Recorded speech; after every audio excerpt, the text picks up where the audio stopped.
Hey guys, I'm glad you're back. And we're going to talk about God changing us and changing us into a new creation man and how that looks like the process of making a knife from raw metals. And we've talked about the the heating and hammering process and how that process it leaves marks, it leaves scars.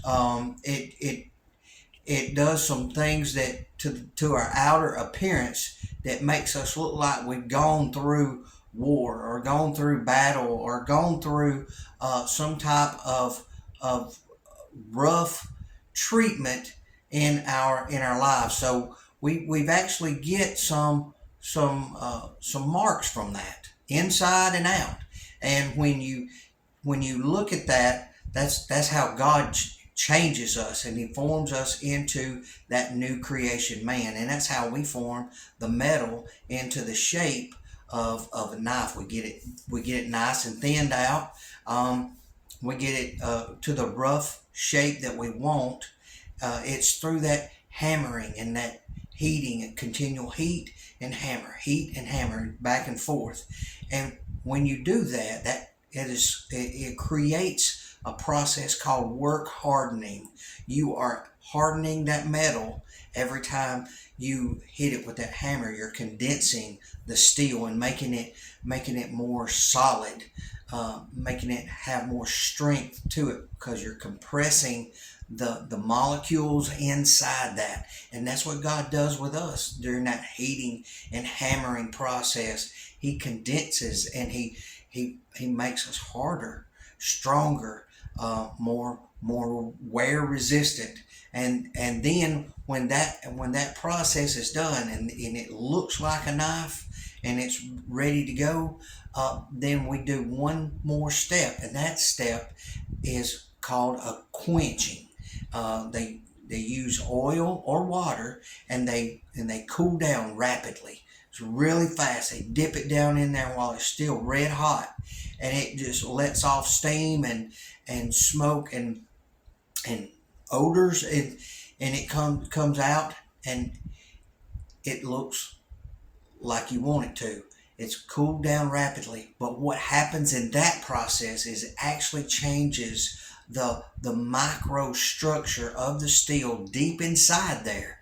When that cooling process happens, it changes everything inside. It locks everything into place, and that is what God does with us. He changes everything inside of us. The microstructure of the new creation man looks totally different than it did before the heating and hammering process and before the quenching process. Once that step is done, it reveals any kind of weakness, weak spots, and cracks. If you have cracks that appear in your knife after the heating and hammering process, and you dip it down into that cold quench, whether it's oil or whether it's water, if cracks appear, then you have to go back to the heating and hammering process, heat it up some more, and try to beat and hammer those cracks out of there. All right. A lot of times you'll have to heat it up to a really high temperature, even hotter than it was before, because now the metal structure has changed. So it's going to be even harder to actually get rid of those cracks now that you've done went through that process before.